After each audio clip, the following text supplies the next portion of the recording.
اور کبھی کسی کی وفات ہو جائے گھر میں، کسی کی جان چلی گئی، تو یہ تمہاری آزمائش کا وقت ہے. کہا گیا ہے کہ اللہ تبارک و تعالیٰ فوراً فرشتوں کو بھیجتا ہے، اس گھر میں جاؤ، دیکھو اس کے بھائی کا انتقال ہوا، بہن کا انتقال ہوا، ماں کا یا بھائی باپ کا، وہ لوگ میرے بارے میں کیا کہہ رہے ہیں. فرشتے سب کی باتیں سن کر کے اللہ کی بارگاہ میں جاتے ہیں اور کہتے ہیں جو کہہ رہے تھے، یہ عورتیں جو ماتھا پیٹ رہی، نوحہ کر رہی، ماتم کر رہی، ان کی بھی باتیں پہنچائی جائیں گی. جو یہ کہتی ہیں کیا میرا ہی گھر ملا تھا اللہ کو، معاذ اللہ رب العالمین. یہ کفریہ الفاظ ہیں، آدمی کافر ہو جاتا ہے. اور یہ باتیں جب فرشتے رب تعالیٰ کے حضور کہتے ہیں تو اللہ تعالیٰ فرماتا ہے تم گواہ ہو جاؤ فرشتوں، انہوں نے میرے بارے میں جیسا گمان کیا اب میں ان کے ساتھ ویسا ہی سلوک کروں گا. دوسرے کچھ وہ گھر ہوں گے جو صبر والے، استقامت والے. فرشتے ان گھروں سے بھی جا کر کے اللہ کی بارگاہ میں یوں کہیں گے کہ رب تعالیٰ ان کے گھر میں ان کے بھائی کی موت ہوئی، ماں کی یا بیٹی کی، کسی کی موت ہوئی، لیکن ہم ان کے گھر گئے تھے تو وہ صرف اتنا کہہ رہے تھے انا للہ و انا الیہ راجعون. ان کے ہاں شکایتیں نہیں تھیں. تو رب تعالیٰ فرماتا ہے فرشتوں تم گواہ ہو جاؤ، ان کے گھر سے میں نے ایک جان لیا، اس سے بہتر نعمت ان کو ان کے گھر میں عطا کروں گا. ان کو نعم البدل دیا جائے گا. بیماری پر بھی فرمایا گیا بیمار بندہ کیا کہتا ہے، فرشتے سن کر اللہ کی بارگاہ میں عرض کرتے. اگر صبر و استقامت کی باتیں کر رہا تھا تو رب تعالیٰ فرماتا ہے فرشتوں اس سے بہتر خون اس کے جسم میں دوں گا، اس سے بہتر گوشت اسے عطا کروں گا. بیماری، یہ صبر اور یہ آزمائش کے وقت ہوتے ہیں. یہ ہمارے لیے بولنا بہت آسان ہے، پریکٹیکلی بہت مشکل ہو جاتا ہے. موت کے بعد قیامت تک ہماری موت ہوگی، مرنا ہے، اور اس کے بعد قیامت کے دن اٹھنا ہے. اس پر یقین ہے کہ نہیں ہے؟ اس پر اگر یقین نہیں رہا تو آدمی کافر ہو جائے گا. ہمارے ایمان کا حصہ ہے مرنے کے بعد دوبارہ زندہ ہونا. لیکن اس کے بیچ والا جو گیپ ہے، موت کے بعد سے لے کر قیامت تک کا جو سفر ہے، اس کو کہتے ہیں عالم برزخ.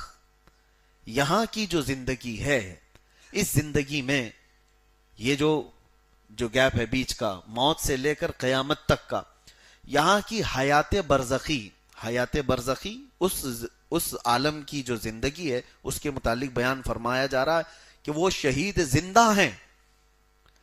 اب یہاں پر ایک سوال اٹھتا ہے کہ بعض لوگ اس چیز کو ڈینائی کرتے ہیں یوں کہتے ہوئے کہ ہم جب رسول اللہ کی زندگی کے بارے میں کہتے ہیں میرے آقا صلی اللہ تعالی علیہ وسلم وفات کے بعد بھی زندہ ہیں، حضور کی موت کے بعد بھی آپ صلی اللہ علیہ وسلم زندہ ہیں، تو وہ یہ کہتے ہیں کہ بھائی یہ برزخ کی زندگی ہے، برزخ کی زندگی ہے، تو برزخ کی زندگی میں جو روحیں ہیں وہ سب زندہ ہیں تمہارے اعتبار سے، تو پھر اس میں حضور پاک صلی اللہ تعالی علیہ وسلم کی یا شہیدوں کی زندگی کو الگ سے کیوں بیان کیا گیا؟ اگر موت کے بعد سے لے کر کے قیامت تک کی جو برزخی زندگی اسی کے بارے میں قرآن اگر کہہ رہا ہے تو اسپیشل کہنے کی ضرورت کیا ہے؟ وہ تو ساری روحیں برزخ میں ہیں، مرنے کے بعد وہ سب احساس کرتی ہیں، ساری روحیں، حتیٰ کہ حضور صلی اللہ تعالی علیہ وسلم فرماتے ہیں کافر مردے بھی سنتے ہیں. کافر مردے بھی. جب جنگ بدر ہوئی تھی تو حضور صلی اللہ تعالی علیہ وسلم نے ان کی سب لاشوں کو ایک گڑھے میں ڈال کر کے ان سے خطاب بھی کیا تھا. صحابہ نے پوچھا یا رسول اللہ آپ ان مردوں سے بات کر رہے ہیں؟ حضور فرماتے ہیں وہ تم سے بھی زیادہ سن رہے ہیں. تو کافر مردے بھی سنتے ہیں تو برزخ میں تو سن رہے ہیں. تو شہیدوں کی زندگی کو اللہ نے الگ سے کیوں بیان کیا ہے کہ وہ زندہ ہیں تم انہیں مردہ مت کہو؟ مطلب یہ ہوا کہ برزخی زندگی میں بھی کچھ اسپیشلٹی اور ہے ان کی. وہ کیا ہے وہ میں بتانا چاہتا ہوں.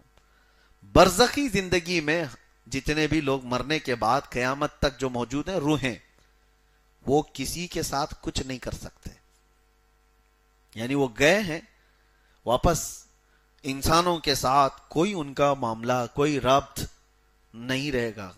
وہ دیکھ رہے ہوں گے، سن رہے ہوں گے. اس کے بارے میں تو حدیثیں ملتی ہیں کہ کافر مردے بھی سن رہے ہوں گے، دیکھ رہے ہوں گے، لیکن تمہارے ساتھ کچھ کر نہیں سکتے.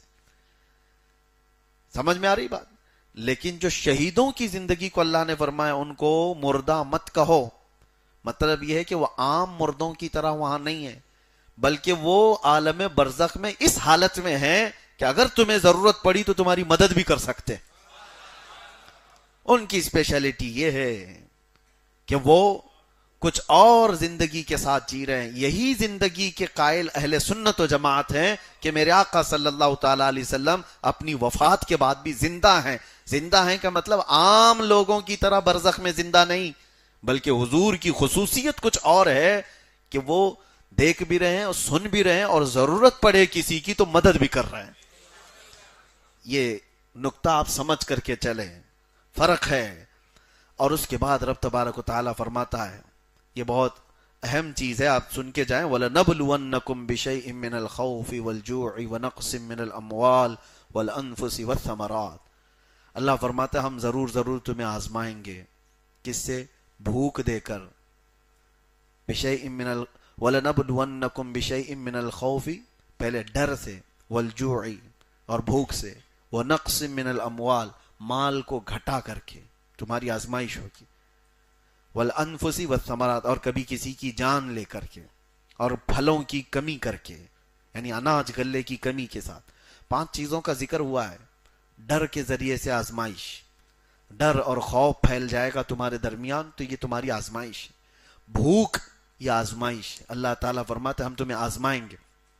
اللہ اکبر کبیرہ. میرے عزیزو، آپ نے سنا کہ اللہ تبارک و تعالی کن چیزوں سے بندوں کو آزماتا ہے. جب کوئی مصیبت آئے تو صبر کرے، اللہ رب العزت پر یقین رکھے، انشاءاللہ تبارک و تعالی اللہ تبارک و تعالی آپ کے لیے اور ایک بہتر اجر عطا فرمائے گا.